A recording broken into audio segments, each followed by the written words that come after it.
Hi friends, கடைசி பேனான்னு ஒரு கதையை பார்த்தேன் வாட்ஸ்அப்பில். அது உங்கள்கிட்ட ஷேர் பண்ணலாம் தான் அந்த வீடியோ. மதுரை மீனாட்சி கோயில் வாசல். பெரியசாமி, வயசு 60. காலையில் 6 மணிக்கு கோயில் வாசலில் உட்காந்துருவார். முன்னாடி ஒரு துணி விரிப்பு, அதில் பேனா, பென்சில், ஐபான், காம்பஸ், பிளாட்ஃபார்ம் கடை. ஆனால் வியாபாரமே இல்லை. பெரியசாமிக்கு ஒரு விதி, யார் பேனா காட்டாலும் முதல்ல ஒரு கேள்வி கேட்பார். தம்பி, பரிச்சையா? ஆமாம் தாத்தா, இன்றைக்கி கணக்கு பரீட்சை, பேனா மறந்துட்டேன். உடனே பெரியசாமி நல்ல பேனாவை எடுத்து கொடுப்பாரு. இந்தா, இது ராசியான பேனா, 100 மார்க் வாங்கிட்டு வா. காசு எவ்வளோ தாத்தா? காசெல்லாம் அப்புறம், முதல்ல பரீட்சை எழுது, மார்க் வந்து சொல்லு, அப்புறம் காசு தா. பிள்ளைங்க சிரிச்சுட்டே ஓடிடும், ஆனால் திரும்பி வராது. பெரியசாமி கேட்க மாட்டார். மனைவி தங்கம் திட்டுவா. யோ, பைத்தியமா அவனுக்கு? பேனா ஒன்று 10 ரூபா, இப்படி சும்மா கொடுத்தா நாம் என்ன திங்க? வாடகை யார் கட்டுவா? பெரியசாமி பழைய டைரி எடுப்பார். அதில் தேதி வரைய எழுதியிருப்பார். 12/3/2010 ரமேஷ் கணக்கு பரீட்சை, பேனா பாக்கி. 5/6/2011 சுமதி ஹிந்தி பரீட்சை, பேனா பாக்கி.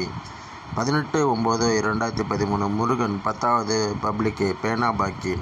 டைரி முழுக்க பாக்கி தான். கூட்டி பார்த்தா 3000 சொச்சம் பேனா, 30,000 ரூபா. இதை பாரு தங்கம், இது பாக்கி இல்லை, முதலீடு. ஒரு நாள் வரும். தங்கம் தலையில் அடிச்சுக்குவா. உன் முதலீடு மண்ணா போகுது, வயசாகிடுச்சு, இனிமேல் யார் வரப்போகிறான்? 20 வருஷம் ஓடிடுச்சு. பெரியசாமிக்கு வயசு 80. கண்ணு மங்கிடுச்சு, காது கேட்கல. ஆனாலும் தினமும் கோயில் வாசல், அதே துணி, அதே பேனாகள். ஆனால் இப்போ வியாபாரமே இல்லை. பிள்ளைங்க எல்லாம் ஜெல் பேனா, ஸ்கெட்சு, ஆன்லைனில் போயிட்டாங்க. ஒரு நாள் காலையில் கோயில் வாசலில் ஒரு கார் வந்து நின்றுச்சு. உள்ளே இருந்து ஒருத்தர் இறங்கினார். வயசு 35 இருக்கும், கோட் சூட்டு, கையில் ஒரு பூங்கொத்து. நேராக பெரியசாமி கிட்டே வந்தார்.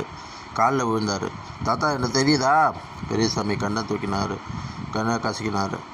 தம்பி, வயசாகிடுச்சு, சரியாக தெரியல.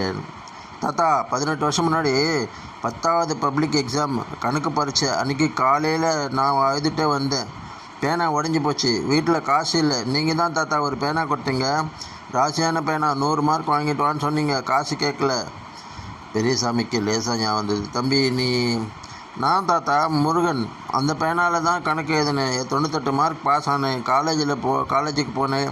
இன்றைக்கி நான் ஒரு சாஃப்ட்வேர் கம்பெனி வச்சுருக்கேன், பேர் பேனா டெக்னாலஜிஸ். தாத்தா, உங்கள் பேனாவில் தான் என் வாழ்க்கையை ஆரம்பித்தது. தங்கம் பாட்டி வாசலில் நின்று கேட்டுட்டு இருந்த வாயை பொத்திக்கிட்டு அழுதா. முருகன் பர்ஸ் எடுத்தானா, ஒரு கவர். தாத்தா, அன்றைக்கி 10 ரூபா பாக்கி, இன்றைக்கி வட்டியோடு தரேன். உள்ள ஒரு செக் 10 லட்சம் ரூபாய்க்கு இருக்குது. பெரியசாமி கை நடுங்கிச்சு.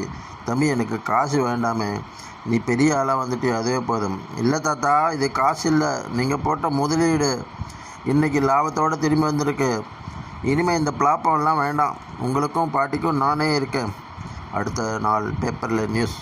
பிளாட்ஃபார்ம் தாத்தாவுக்கு சாஃப்ட்வேர் முதலாளி குருதட்சிணை 10 லட்சம் பரிசு. நியூஸ் பார்த்துட்டு அடுத்த நாள் இன்னொரு கார். தாத்தா, நான் சுமதி ஹிந்தி பரீட்சைக்கு பேனா வாங்கினேன், இப்போ ஹிந்தி டீச்சர். அடுத்து ரமேஷ். தாத்தா, நான் இப்போ ஆடிட்டர், உங்கள் பேனா தான் என் முதல் பேலன்ஸ் ஷீட் எழுதிச்சு. ஒரு வாரம். கோயில் வாசல் கல்யாண வீடு மாதிரி ஆயிடுச்சு.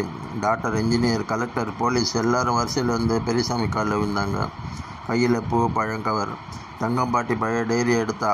3000 பேர், பாக்கி 30,000. ஆனால் இப்போ வந்துக்கிறது 3 கோடி. பெரியசாமி அழுதுட்டு சொன்னார். தங்கம், நான் சொன்னேன்ல, இது பாக்கி இல்லைன்னு, இது விதை. நான் விதைச்சேன், இன்றைக்கி காடாக வளர்ந்து நிற்குது. இன்றைக்கி மீனாட்சி கோயில் வாசலில் ஒரு பெரிய கடை இருக்குது, பேர் பெரியசாமி பேனா அங்காடி. வாடகை இல்லை, முருகன் வாங்கி கொடுத்துட்டான். கடையில் போர்டு, இங்கே பரீட்சை எழுத போகிற பிள்ளைகளுக்கு பேனா இலவசம், மார்க் வந்து சொன்னால் போதும், காசு அப்புறம். கீழே சின்னதாக ஒரு வரி, ஒரு 10 ரூபா பேனா ஒரு உயிரோட வாழ்க்கையை மாற்றும், நம்புங்க.